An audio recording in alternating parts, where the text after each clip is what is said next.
سینوں سے قرآن نکال لیا جائے گا.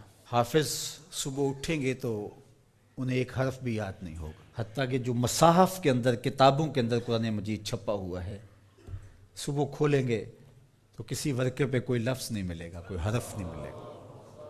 کعبہ اٹھا لیا جائے گا، زلزلے ہوں گے، اللہ کا قہر و غضب ہوگا، خسف ہوگا، مسخ ہوگا، زمین میں لوگ دھنسا دیے جائیں گے، سورج مغرب سے طلوع ہوگا، دجال کا ظہور، ساری علامات اشراط الساعہ آپ سنتے ہیں. لیکن اس سے قبل اللہ تعالیٰ جل شانہ نے تنبیہات رکھی ہیں. ہے وہ عذاب ہی، لیکن عذاب استیصال کے معنی میں نہیں ہے. وہ جھنجھوڑنے کے لیے چھوٹے عذاب اللہ تعالیٰ لوگوں پر بھیجتا رہے گا تاکہ لوگ غافل نہ ہوں.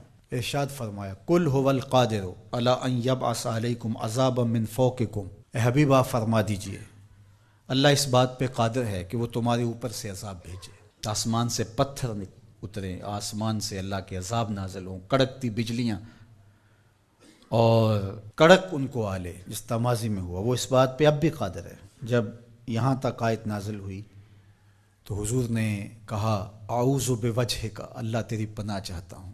پھر اس کے بعد یہ کلمات نازل ہوئے او من تحت ارجلکم، یا تمہارے نیچے سے وہ عذاب پیدا کر دے، زلزلے آئیں، طوفان آئیں اور تم مٹا دیے جاؤ.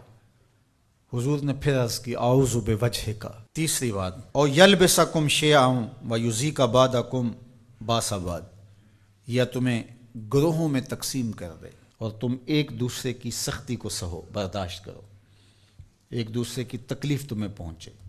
تو حضور نے فرمایا ھذہ اھون یا ھذا ایسر، یہ آسان ہے.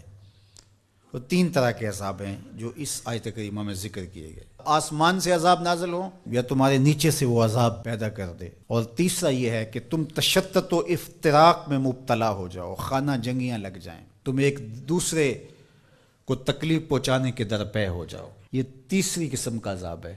اور مسجد اجابہ میں حضور نے جو 3 دعائیں مانگی تھیں اس میں تیسری دعا مانگنے سے روک دیا گیا، وہ یہی تھی. حضور مانگنا چاہتے تھے اللہ یہ امت فرقہ فرقہ نہ ہو، ٹکڑیوں میں نہ بٹے، یہ امت آپس میں ایک دوسرے کو توڑنے نہ لگ جائے، ایک دوسرے کے گریبان کو نہ نوچے.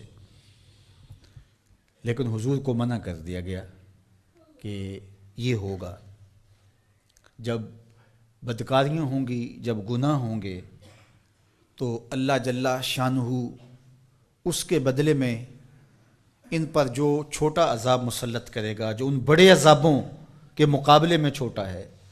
علماء نے لکھا ہے، الزواجر میں بحث کی ہے صاحب زواجر نے کہ جو گناہ کو صغیرہ یا کبیرہ کہا جاتا ہے وہ بڑے کی نسبت سے صغیرہ کہا جاتا ہے.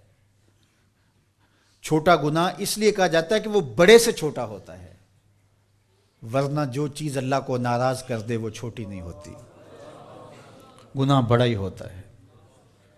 جو اللہ کی ناراضگی کا سبب ہو وہ چھوٹی چیز نہیں ہے، وہ بڑی چیز ہے. تو جو گناہ صغیرہ کہا جاتا ہے تو اس کا مطلب یہ ہے کہ بڑے کی نسبت سے چھوٹا ہے. تو جو چھوٹا عذاب کہا گیا تو چھوٹے عذاب سے مراد جو بڑے کی نسبت کم درجے کا ہے. تو عذاب ہے، تو اوپر سے عذاب اور نیچے سے عذاب یہ اس امت پہ نہیں ہوں گے.